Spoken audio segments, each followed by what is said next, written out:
عنہ کے بارے میں امام ابن جوزی نے لکھا ہے کہ رات کو نا گھر کے اندر بیٹھے بیٹھے اچانک رو پڑے حضرت عمر. 62 سال عمر ہے, خلافت کے آخری ایام چل رہے ہیں, تو رو پڑے ایسے ہی گھر میں بلا وجہ ہی. آپ کی اہلیہ نے, زوجہ نے بیٹے کو اٹھایا, فرمایا پتہ کرو تمہارے باپ کو کیا مسئلہ ہے, کہیں کوئی تکلیف تو نہیں, درد تو نہیں, صاحبزادے آئے. ابا جی کیا بات ہے؟ فرمایا اماں کو بلاؤ. سب لوگ جمع ہو گئے تو جناب عمر فاروق رضی اللہ تعالیٰ عنہ فرمانے لگے کہ بیٹھو میرے ارد گرد. سب بیٹھ گئے تو فرمانے لگے آج جب میں مسجد سے نکلا تھا تو میرے نبی پاک کے سچے صحابہ, سچے رسول کے سچے صحابہ, حضور کے سچے غلام یہ کہہ رہے تھے کہ عمر بڑا ہی اچھا ہے, عدل والا ہے, انصاف والا ہے. تو ابا جی اس میں رونے والی کیا بات ہے؟ تو فرمانے لگے ڈر یہ لگتا ہے کہ باہر تو میں اچھا تھا, کہیں گھر میں تو نہیں کوتاہیاں کرتا رہا. میری بات پہ توجہ کرنا.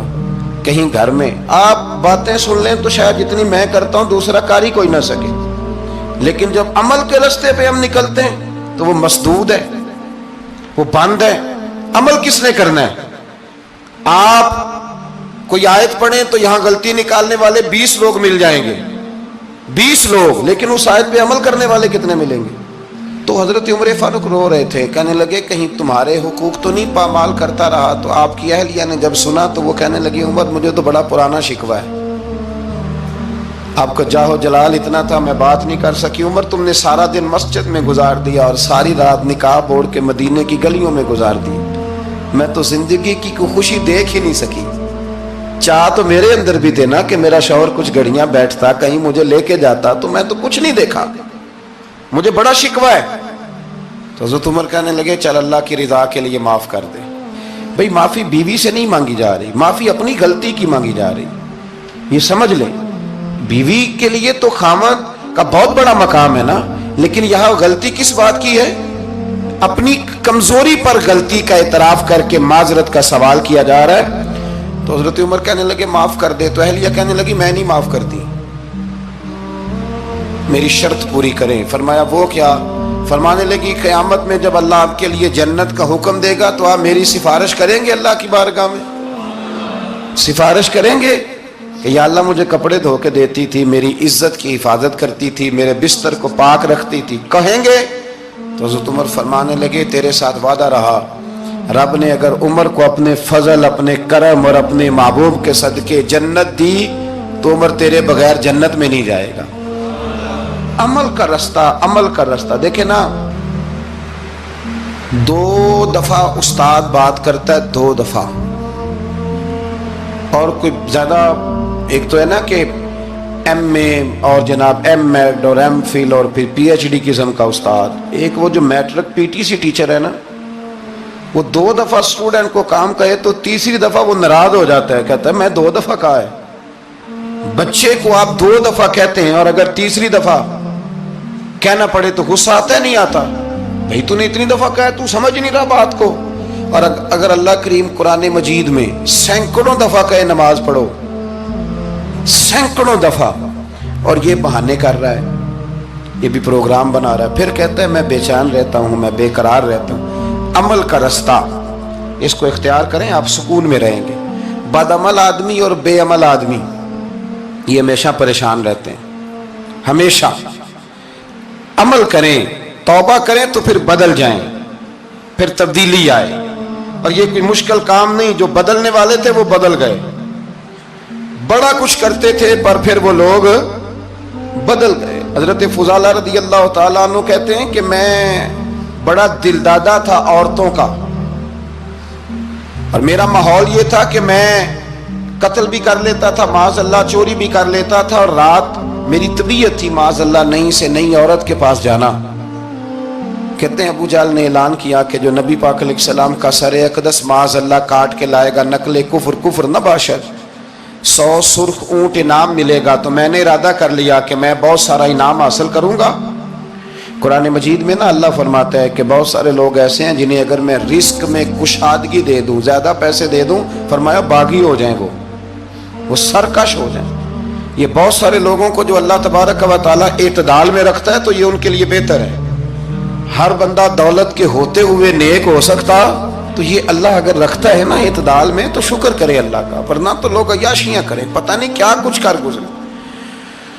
تو حضرت فضالہ کہتے ہیں کہ میں نے خنجر تیار کیا اور میں نے بغل میں اس کو چھپایا، اوپر میں نے چادر اوڑھ لی۔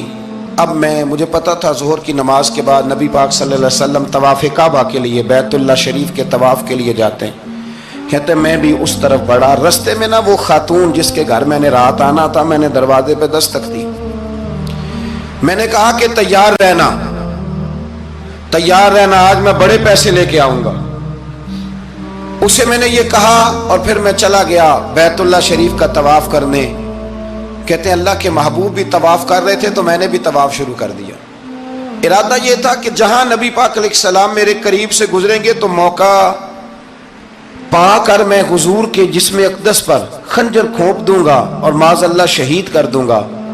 کہتے ہیں حضور ایک دفعہ بھی میرے پاس سے گزرے تو میں ہمت نہ کر سکا، دوسری دفعہ بھی پاس سے گزرے تو میں ہمت نہ کر سکا، تیسری دفعہ بھی گزرے تو میں ہمت، نبی کریم صلی اللہ علیہ وسلم 2-3 دفعہ گزرے تو فرماتے ہیں کہ مجھے موقع نہ ملا، اس لیے کہ حضور فرماتے ہیں اللہ نے روب کے ساتھ میری مدد فرمائی، دشمن پر میرا روب طاری ہو جاتا ہے۔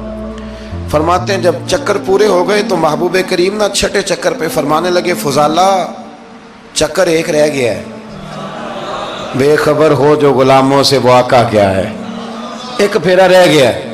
کہتے طواف مکمل ہو گیا تو محبوب میرے قریب آئے، فرمایا وہ کام کرتے کیوں نہیں جس کے لیے آئے تھے؟ میں نے عرض کی یا رسول اللہ کون سا کام، کیسا کام؟ اندر تو چور تھا نا، بانج فقیروں کسے نہیں ماریا اے ہوئی چور اندر دا، اندر چور تھا نا۔ کہتے ہیں حضور نے مجھے کندھے سے پکڑ کے ہلایا، فرمایا کرتے کیوں نہیں؟ جب حضور نے ہلایا تو وہ خنجر بھی پیروں میں گرا اور میں بھی رسول اللہ کے پیروں میں گر گیا۔ میں نے کہا حضور مجھے کلمہ پڑھا دیں۔ کہتے ہیں حضور نے پہلے میرے دل پہ دست مبارک پھیرا، پھر میرے نبی نے مجھے کلمہ پڑھا دیا۔ اب نا مرید ہونے والا کہتا ہے کہ جی آہستہ آہستہ میں ٹھیک ہو جاؤں گا۔ اب وہ آہستہ آہستہ کا کیا ترجمہ ہے یہ بالکل سمجھ نہیں آتی۔